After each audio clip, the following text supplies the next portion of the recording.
میں نصیب ہو جائے.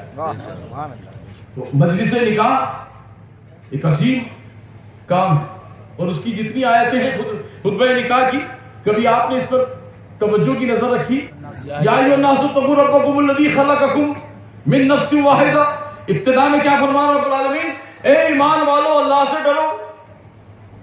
ہم تو نکاح کرنے آئے کہ ڈرنے آئے؟ یہاں تو وہاں تیاری کے ساتھ مسلمانوں کے گھروں میں آپ چل کے دیکھیے، شہروں کے اندر یہاں کا ماحول مجھے نہیں معلوم، کیونکہ میں پچھلی بار بھی آیا تھا، مغرب کے وقت آیا تھا، تہجد میں روانہ ہو. ابھی بھی مغرب کے وقت آیا، لیکن انشاءاللہ کل شرکت نکاح بھی رہے گا اور کل دوپہر تک جیسا بھی یہ تواضع فرمائیں گے انشاءاللہ رہیں گے حضرت لوگوں کی سرپرستی.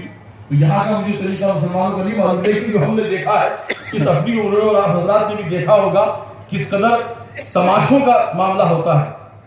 یا ڈی جے بجائے جاتے ہیں، جتنے دنیا کے لوگ ہیں وہ جانتے ہوں. گھروں میں جب شادی ہلدی لگتی ہے، پہلے ہلدی کسی کو مار پیٹ ہو جاتی تب لگائی جاتی تھی. یہ بہت ٹوٹ چکا ہے، پٹ چکا ہے، اس کو ہلدی لگا کے سینک دو. اب دولہے کو ہلدی لگائی جاتی اور جلدی لگائی جاتی تاکہ اس کو سجایا سنوارا جاتا ہے. سب اچھی چیز ہے، یہ زیبائش میں آتا ہے، اس کا کوئی ذکر نہیں. منگنی بہت ساری رسومات سے مسلمان نے شادی کو پریشانی بنا رکھا ہے. نام کیا ہے شادی؟ آپ کو ہمیں بڑا اچھا لگے گا. ابھی یہ ماشاءاللہ ہمارے رمضان صاحب نے تہنیت میں کیا نام محمود حسن صاحب کمالی کاملی صاحب نے یہ بہت اچھی تہنیت لکھی اور باقاعدہ اس میں دونوں چیز کی تعریف بھی نکال کے الحمدللہ اللہ ان کے شعر و سخن میں اضافہ فرمائے. آمین. اور ہمیں اتنی سوجھ بوجھ اور صلاحیت کا موقع نصیب فرمائے. یہ نسبتوں کا فیض ہے. نسبت بھی ایسی چیز ہے دامان یار سے بے فکر جی رہے ہیں ہر ایک اعتبار سے. بے فکر جی رہے ہیں ہر ایک اعتبار سے. تو دوستان مکرم، شادی کی تقریب کتنی شاندار ہونا چاہیے، یہ آیتیں اس بات کا پیغام دے رہی ہیں. یا ایھا الذین آمنوا اتقوا اللہ حق تقاتہ ولا تموتن الا وانتم مسلمون. یا ایھا الذین آمنوا اتقوا اللہ وقولوا قولا سدیدا یصلح لکم اعمالکم ویغفر لکم ذنوبکم ومن یطع اللہ ورسولہ فقد فاز فوزا عظیما. کبھی نکاح کے موقع پر آپ نے توجہ سے یہ آیت کو سنا، اس کا ترجمہ سمجھا؟ نہیں. 7 آدمی خطبہ سنتے ہیں، نکاح سنتے ہیں، پڑھتے ہیں. کتنے؟ اگر میں سچ کہہ رہا ہوں تو آپ اس کو سمجھ لیں. اور وہ 7 کون؟ 3 وہ جو بغیر پڑھے لکھے وکیل، ٹائم پہ ہاتھ بنا دیا وکیل صاحب ہی. ان سے پوچھو کہ کورٹ کے کام سے واقف ہو تو کہنے لگے نہیں، میں تو بنیان چٹی میں رہتا ہوں، مجھے کورٹ وورٹ کا کیا معلوم. ارے نہیں، جو جج کا کورٹ ہائی کورٹ کے اندر جو پہنا جاتا ہے، نہیں میں وکیل بن سکتا ہوں. بس کیا ہے وہ انہوں نے پھنسا دیا. ایک ساتھ نے پوچھ لیے تم کیا پوچھو گے لڑکی کے گھر میں جا کے؟ کہتے ہیں کہ صاحب تیری شادی ہو رہی ہے وہ فلاں صاحب کے لڑکے سے، تو تیار ہے؟ ابھی ہم نے کہا یہ تھوڑی کہتے ہیں بھائی، پوچھا جاتا ہے، ترکیب ہوتی ہے. آپ کو وکیل بنایا، یہ 2 گواہ ہیں، تو 3 تو وہ لوگ ہوتے ہیں، 1 وکیل 2 گواہ.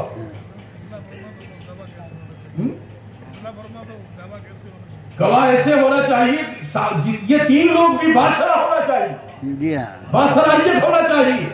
ان کی وکالت، ان کی شہادت دنیا اور آخرت میں دونوں دولہا دلہن کے لیے شفاعت کا بھی باعث بن سکتی ہے. وکیل کا بھی وضو نہیں، گواہ کا بھی وضو نہیں، تو دولہا کہے گا یار جب تم 3 ہی وضو سے نہیں تو میں کیوں رکھوں؟ ہم کیوں کوئی پریشانی میں پڑ رہے ہیں؟ کوئی والی بات نہیں کہ ایک ساتھ کسی تقریر سن لی انہوں نے، بہت مزہ آیا، مزہ کیا ڈر گئے وہ کہ اب تو کرنا وہی نماز روزہ، اور انہوں نے نماز روزہ شروع کر دیا. ہوا یہ کہ وہ کھیتی والے آدمی تھے، گھوڑے اونٹ سب تھے ان کے. اب اللہ تعالیٰ جب آزمائش کی طرف بڑھاتا ہے، جب دین کی طرف بڑھاتا ہے تو آزمائشیں ہوتی. غریب نواز ارشاد فرماتے ہیں کہ جب تم دین کے راستے پر چلو اور مسائل تمہیں گھیرنے لگے تو یا تو یہ سمجھ لینا کہ گناہوں کی توبہ ہو رہی اور یا خدا تمہیں اپنے خاص بندوں میں شمار کر رہا ہے. یہ سلسلہ ابتدا تا انتہا آقا سے آدم علیہ السلام سے لے کر آقا تک اور آقا سے لے کر صحابہ خلفاء راشدین اولیاء کاملین تک چلا رہا ہے. مسائل بڑھتے جاتے ہیں، انعام بڑھتا جاتا ہے. اور ہم اور آپ کیا سوچ رہے؟ ابھی حضرت کا کل دامن پکڑ لیں، اس کے بعد جمعہ بھی چھوڑ دیں. کیوں؟ حضرت پڑھ تو نہیں، بڑا دامن ہاتھ میں آ گیا، اب جو ہوگا حشر میں دیکھا جائے گا. ہم یقین کے ساتھ منبر رسول سے اس اسٹیج پر یہ اعلان کرتے ہیں کہ جنت ہمارا استقبال کرنے کو تیار ہے. قبر کی راحتیں ہمارا استقبال کرنے کو تیار ہے، آقا کی شفاعتیں میدان محشر میں ہمارا استقبال کریں گی کہ میرے چاہنے والے آ رہے ہیں. لیکن ہماری ذمہ داری کیا ہے؟ ہمیں بھی تو دین و سنت کے راستے پر چلنا ہے کہ نہیں چل رہا ہے؟ تو دوستان مکرم، وکیل باشرح ہونا چاہیے، گواہ بھی باشرح ہونا چاہیے. اور اس مجلس میں جتنے لوگ بیٹھے ہیں، کیا خطبہ نکاح کے فرائض کیا ہے؟ خطبہ جمعہ، خطبہ عیدین، اسی طرح خطبہ نکاح. نوجوان چپل جوتوں میں ہوتے ہیں، بے وضو ہوتے ہیں، کسی طرح کی کوئی تہذیب و تمدن کا کوئی وہاں پر سلسلہ نہیں، بس نکاح ہو گیا، ہو اللہ بچا، اور کھجوریں پھینک کے مارنا شروع کر. اور اس میں یہ بھی دیکھا جاتا ہے کچھ لڑکے اس طرح کے ہوتے ہیں کہ بہت گڑبڑ کر رہے تھے، انہی کے منہ پہ دی 5 کھجور، اب بجائے لوٹنے کے وہ لوٹ گئے. ابے کس نے ماری کھجوروں مار نہیں کشتی شروع. یہ سب طریقہ بہتر ہے. ہاتھ میں کھجوروں کا تبرک، صوفیاء کرام فرماتے ہیں ایک بزرگ تھے مست، کوٹھا کے آگے وہ گٹلیاں بھی راستے سے اٹھا کر ندی میں ڈالتے. کسی نے پوچھا، ابھی ان کا انتقال ہوا ہے 78 79، مست وہاں کے قطب ہو کر کے وہ گزرے ہیں. کسی نے پوچھا کہ حضور یہ راستے کی گٹلیاں کیوں اٹھاتے ہیں؟ فرمایا کھجوروں کی نسبت مدینے سے ہے. لوگوں نے کہا کہ یہ کھجوریں تو یہی کی ہیں. فرمایا کہیں کی بھی وہ نام تو کھجور ہے، جب کھجور ہے تو مجھے حضور یاد آتے ہیں،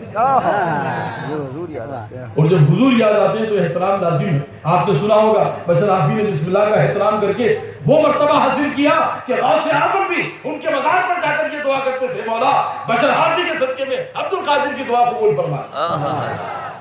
تو خطبہ نکاح کا مقام یہ ہے. رب کے محبوب صلی اللہ علیہ وسلم ارشاد فرماتے ہیں لوگوں اگر اپنی مغفرت چاہتے ہو، اپنی نجات چاہتے ہو تو خطبہ نکاح میں بھی اگر تمہیں دعوت ملی ہے تو تعداد میں شریک ہو جاؤ. جتنے لوگ محبت کے ساتھ خطبہ نکاح میں شریک ہوں گے رب تبارک تعالیٰ ان کی مغفرت فرمائے. سبحان اللہ. کیوں؟ تو فرمایا کہ ایمان والو اللہ سے ڈرو اس لیے کہ آج میں اس سنت مصطفیٰ کی ادائیگی کی برکت سے، اس خطبہ نکاح کی برکت سے دولہا دلہن کی مغفرت کرنے جا کر رہا ہوں. کیوں؟ یہ بڑا فلسفہ ہے. توجہ دیں گے تو یہ ساری بات، علم کوئی چھوٹی سی چیز نہیں ہے.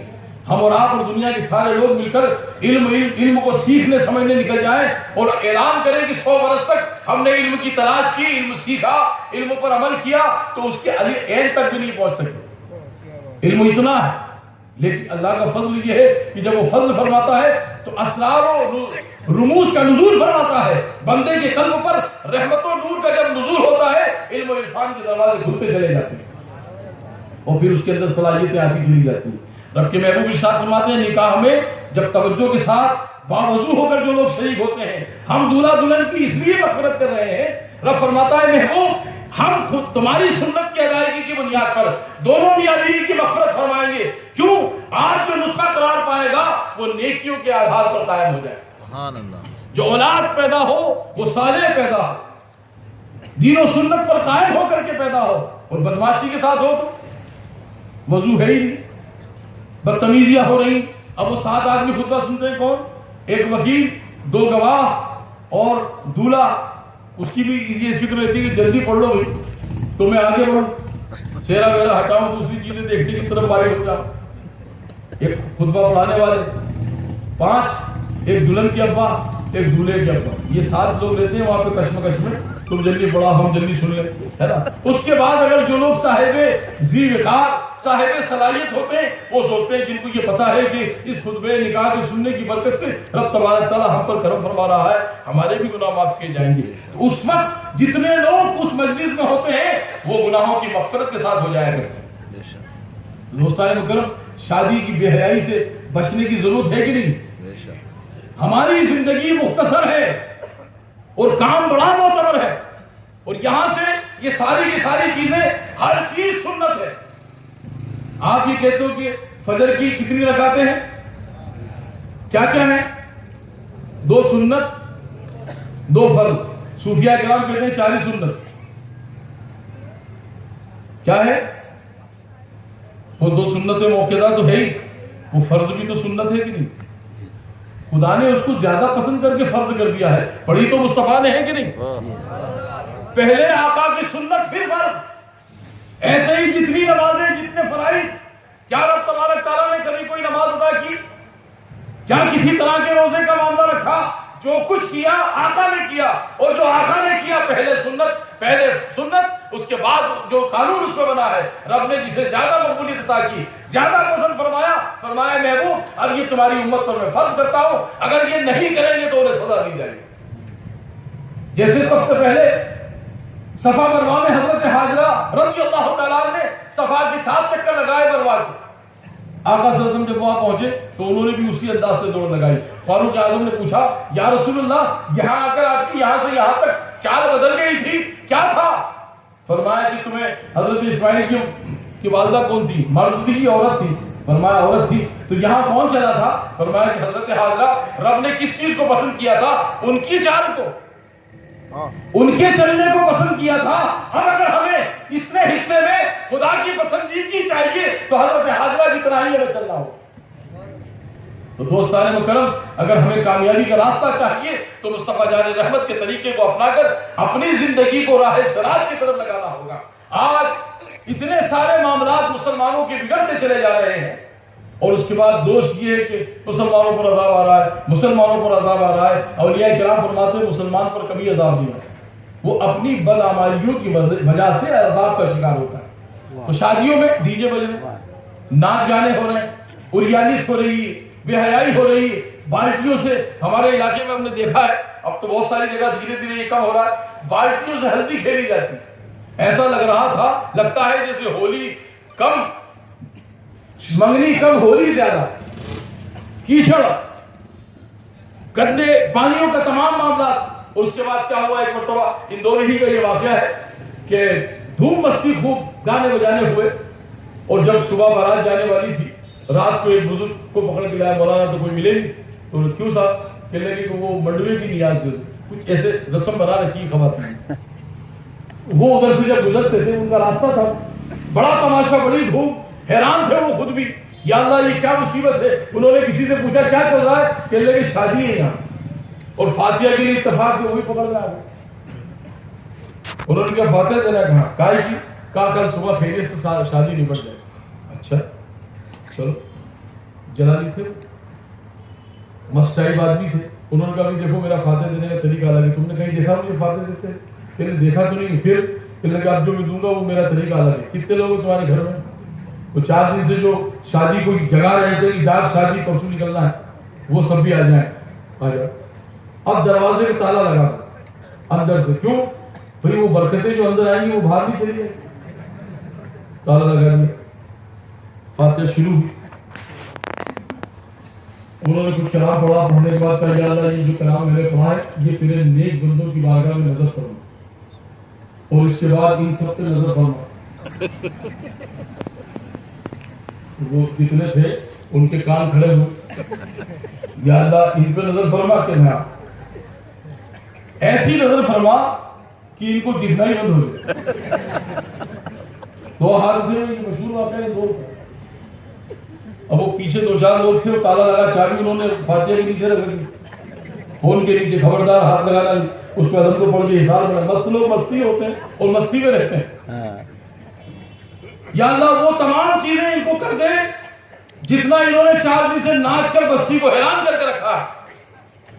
کل جب بارات نکلے کہیں ان کی گاڑی ٹکرا دے، کہیں کسی کی ٹانگ توڑ دے، دعا چل رہی، کسی کا سر پھوڑ دے۔ آمین بولو بھائی، اب آمین کون بولے؟ مست کی دعا ہے، میں حقیقی واقعہ سنا رہا ہوں۔ یا اللہ انہوں نے آدھے گھنٹے اسی انداز سے دعا، جو ناچے ہیں یا اللہ تو سب کو دیکھ رہا ہے، میں تو نہیں دیکھ سکتا، میں نے آوازیں سنی ہے اور بھیڑ دیکھی ہے، تو نے سب کے چہروں کے ساتھ دیکھا ہے، اب ان کے چہروں کے ساتھ یا تو چہرہ بگاڑ دے یا زندگی بگاڑ دے یا ان کی شخصیت بگاڑ دے، وہ سارا کر دے کیوں انہوں نے دعا کے لیے بلایا ہے، اور یا پھر یہ کر دے آج کے دن سے توبہ کر دے پوری توجہ کے ساتھ، یہ طے کر لیں کہ ابھی عشاء کی نماز پڑھیں گے اور آج سے توبہ کریں گے، کل صبح یہ اعلان کریں گے، باوجود جتنے لوگ ہوں گے سب بارات میں جائیں گے اور نہیں تو کوئی شادی میں نہیں آئے گا۔ واہ واہ واہ واہ، 1 گھنٹے کے اندر نظام بدل گئے۔ واہ، کیوں کرتے ہو توبہ؟ نہیں تو میں ابھی تک میرا مت ہے یار ہمارا میں نہیں کہوں، اب دھولا تو وہ کل دھلے گا، میں تمہیں آج ہی دھو کے رکھ دوں. دوستان مکرم، توبہ ہوئی، توجہ کے ساتھ توبہ ہوئی. آپ نے فرمایا آؤ ہم تمہیں خدا کے نور کے جلوے دکھاتے ہیں. معمولی سمجھنے والوں، میں غریب کا فقیر تم سمجھ رہے تھے، آج تم نے فاتحہ کے لیے بلا کر یا تو وہ ساری چیزیں کرا لی جو ہونی چاہیے تھی. آج میں اپنے رب کی بارگاہ میں یا تو تمہیں پریشان کر دیتا یا پھر راست پر لے. یہ ارادہ کر کے آیا تھا اور رب نے کرم فرمایا، انہوں نے توبہ کی. اور دوسرے دن بارات کے اندر 300 آدمی جانے والے تھے، 55 لوگ گئے. کیوں؟ ہر آدمی توبہ کرنے سے ڈرتا ہے، مرید تو ہو گئے. نماز پڑھوں گا، روزہ رکھوں گا، حج کروں گا، زکات دوں گا، پھر دوسرے دن سے اپنے وہی کام میں لگے. کیوں؟ ابھی تو حج کیا ہے، تو شروع تو ہے، کریں گے آرام سے. ابھی تو بچے کی شادی ابھی بھی نہیں کی، کب داڑھی رکھیں گے؟ میرے دوست اور بزرگوں، توبہ ہوئی اور راہ راست پر آئی.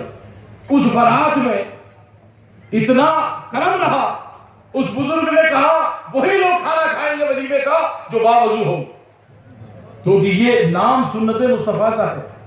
آج ہم نے مزے لینے کا سلسلہ رکھ دیا، شادی اور ولیمہ ہے اور تیار ہو کر کے جائیں. کبھی نماز کے لیے تیار ہو کر کے آئے. غوث اعظم رضی اللہ عنہ کی زندگی دیکھیے، ہر نماز سے پہلے کسی روایت میں آتا ہے غسل فرمایا کرتے تھے، سجتے تھے، سنورتے تھے، سرما لگاتے تھے، اپنے انداز کو آئینے میں دیکھتے تھے، پھر جا کر کے نماز کے لیے حاضر ہوتے تھے. مریدین نے پوچھا حضور ہر نماز سے پہلے اتنی آراستگی، اتنا سجنا سورنا کیوں؟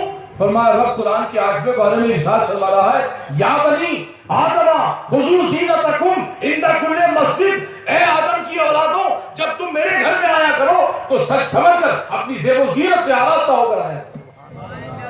اس لیے کہ یہاں الصلاۃ معراج المومنین، تم مجھے دیکھتے ہو، میں تمہیں دیکھتا ہوں. اور مجھ سے ملاقات اس بے ترتیبی سے.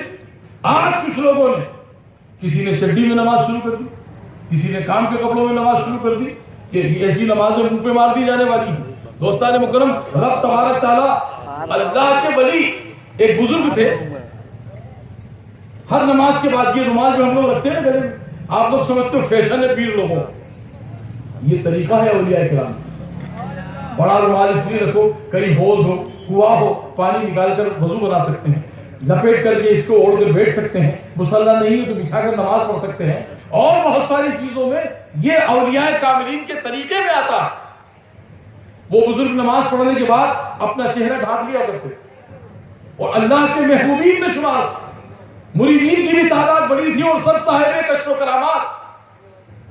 ایک دن مریدوں نے بار بار اس معاملے کو دیکھتے ہوئے پوچھا کہ حضور کیا بات ہے کہ نماز پنجگانہ سے فارغ ہوتے ہی آپ نماز سے فراغت پاتے ہی چہرے پر رومال ڈھانپ لیتے ہیں، کیا ہماری شکلیں بری لگتی ہیں، کیا ہمارا کردار عمل ٹھیک نہیں ہے؟ فرمایا ایسا نہیں. پھر کیا ہے حضور، آپ ٹھیک سے ہمیں اصلاح ہوگی؟ کہنے لگے کہ آقا صلی اللہ علیہ وسلم ارشاد فرماتے ہیں اللہ کی بندگی ایسے کرو جو مقبول بارگاہ ہو جائے، کہیں ایسا نہ ہو کہ وہ تمہارے منہ پر مار دی جائے. تو میں اس لیے اپنا چہرہ چھپا لیتا ہوں. مولا عبادت تو میں نے کی، لیکن وہ کس لائق ہے تو بہتر جانتا ہے. شرم سے منہ ڈھانپ لیتا ہوں کہ کہیں میری نماز میرے منہ پہ نہ مار دی.